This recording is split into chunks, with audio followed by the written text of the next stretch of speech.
Et avoir des gens différents dans l'entreprise, c'est un gage de durabilité. Parce que quelque part dans l'entreprise, il y a un talent qui aura la bonne réponse au bon moment pour donner à la bonne personne. Donc nous avons besoin de gens divers, hommes et femmes, mais aussi toute la diversité. Je ne crois pas qu'il y ait de métier féminin ou masculin, et vraiment c'est un élément important dont vous devez prendre conscience. Cette situation française est atypique. En Inde, puisqu'on recrute beaucoup en Inde, on a plus de 40 000 collaborateurs, ça ne correspond pas du tout à la situation indienne. C'est-à-dire qu'il y a autant de filles que de garçons qui se forment en informatique. Donc c'est bien, je dirais, le sujet, c'est qu'on est sur un sujet de stéréotypes.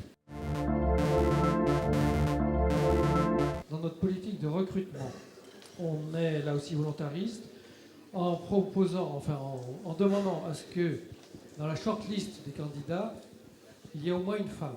C'est-à-dire dans les 3 derniers candidats, on souhaite qu'il y ait une femme pour aller chercher les compétences là où elles sont.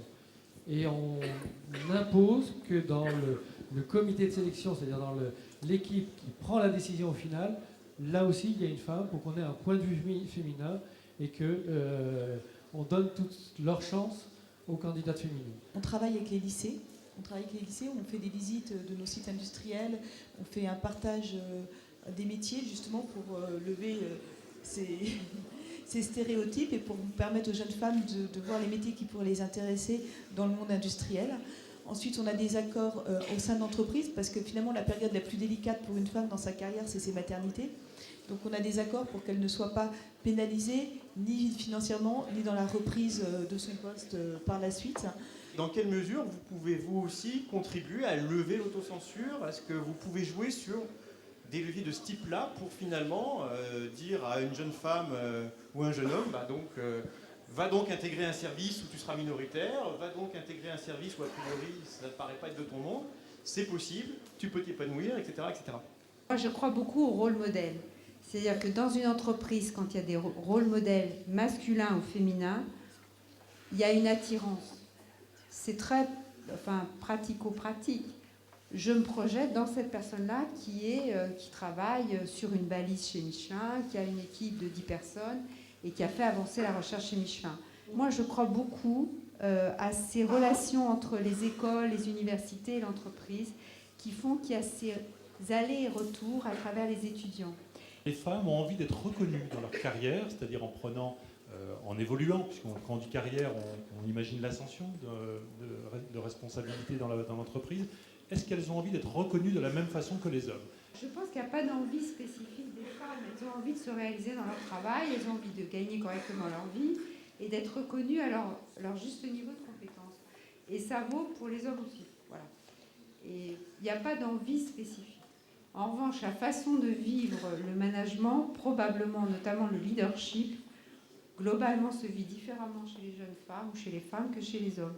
Mais sachez que la façon de manager les Chinoises, c'est un sujet que je connais un petit peu, managent leurs équipes différemment que les Françaises.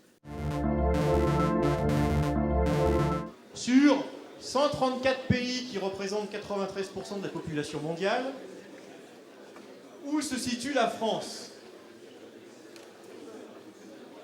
Elle est plutôt au 27e rang, plutôt 84e, ou pourquoi pas 131e sur 134, en termes d'égalité des salaires hommes-femmes. Allez, regardons vos résultats.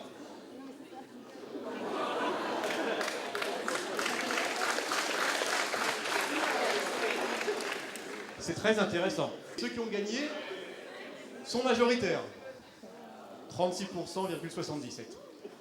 Dans ce classement du Forum économique mondial, dont les chiffres sont disponibles en ligne, sur ce seul critère-là, la France occupe le 131e rang sur 134.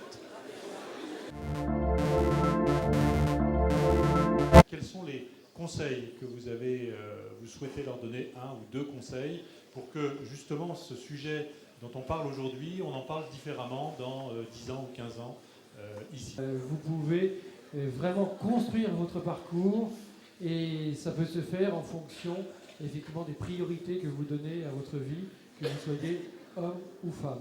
Une entreprise va reconnaître les bons, et les bons, elle va les reconnaître en fonction de leur envie. Si tu es au bon endroit dans ce que tu aimes faire, tu sortiras du lot, quoi. Donc, pas se leurrer, être sincère avec soi-même. Alors après, il y a aussi quelques principes de réalisme. C'est vrai qu'il y a des secteurs où il y a plus ou moins d'emplois. Donc ça, c'est quand même un critère qui doit participer au choix pour moi. Enfin, donc il faut essayer, je pense, de combiner quelques éléments objectifs et puis effectivement tenir compte de sa personnalité et de ses envies, de la manière dont on se projette dans son parcours professionnel et dans sa vie personnelle. Vraiment. Et le message que j'aurais pour les jeunes femmes et les jeunes filles que je vois ici dans l'assistance, c'est que en fait, il faut toujours garder sa capacité de résistance et sa capacité d'indignation. Mais ça vaut aussi pour les jeunes hommes. C'est-à-dire que ça, ce qu'on dit là, et ça vaut pour la diversité, c'est pas normal. Je le dis et je résiste. Et il faut faire passer le message.